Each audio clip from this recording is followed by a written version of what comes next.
Did the ump deserve her ire? See what I did there? And should the former queen of the court be suspended from the sport? Well, on Monday, Serena Williams was fined for verbally abusing an umpire during the U.S. Open final. The nastiness began after Williams was penalized for yelling, "Come on," at the ball before it reached her opponent, some other lady. The three-time U.S. Open champ approached the ump asking, "Are you the one who screwed me over last time?" Turns out she wasn't. During the next timeout, this happened. Have you ever seen me walking down the hall look the other way? Because you're out of control. You're out of control. Totally out of control. You're a hater, and you're just unattractive inside. Who would do such a thing? And I never complain. Wow. What a loser.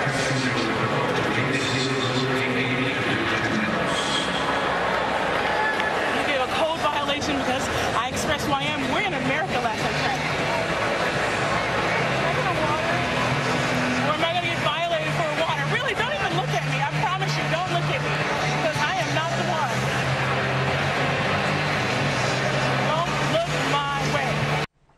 Yeah, don't look my way. I tell our interns the same thing. They don't listen, of course, because they're often bigger than I am. Anyway, the U.S. Tennis Association has fined Williams $2,000, a piddling amount considering she earned $1.4 million for finishing runner-up in the tournament. So that's something like 10%. Isn't that right, rocking chair panda?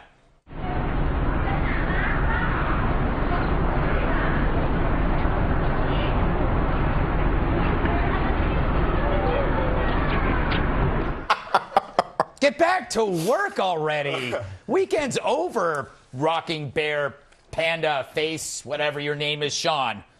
She's getting a lot of heat for this, but I gotta say, and it's been mentioned before, if it were John McEnroe, everyone would think it was cool. This harkens back to the glory days of McEnroe and Connors and Ely Nastase, right? Yes. I mean, listen, I think she's maybe getting a rough time because traditionally we haven't seen women get into it with the umpires. So maybe that's why. But I think in the greater scheme of things, this is minor league compared to Connors and what those guys used to do. Yeah, they were disgusting, repugnant. Yes. I wouldn't let my kids watch that tennis. It's minor league compared to her 2 years ago. I mean, she's actually, I think this is the effectiveness of anger management and some civics classes. She had a good American history in there. She's like, this is America. So she's schooled up and she was drinking water. You're not pretty on the inside. I mean, that's throwing it down. Oh, by the way, can we just, here's the thing, John, this is what I've learned from this.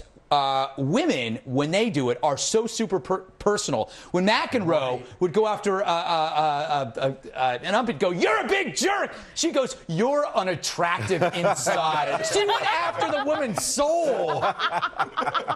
I'm a big John McEnroe fan, and if there's anything that tennis needs more of, it's drunken Irish belligerents. Yes. That's what it's been lacking. It's a sport where they wear skirts and they eat strawberries and cream. I think a few F-bombs will do it some good. It's true, Bill. Without this, what would we have? That's the only part of that entire Open I watched. Right there, that clip. Although I got to go back to the America line.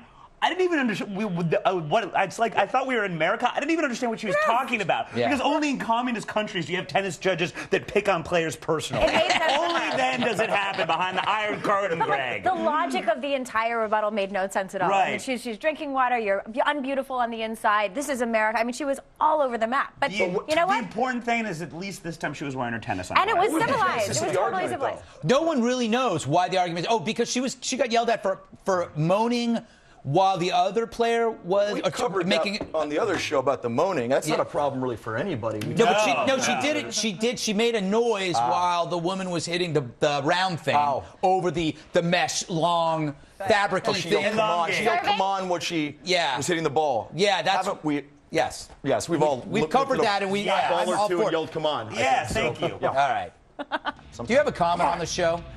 Email us. It's redeye@foxnews.com. And to leave a voicemail on my direct line, it's quite simple, really. 212-462-5050. Still to come, the halftime report from TV's Andy Levy. Not a good man.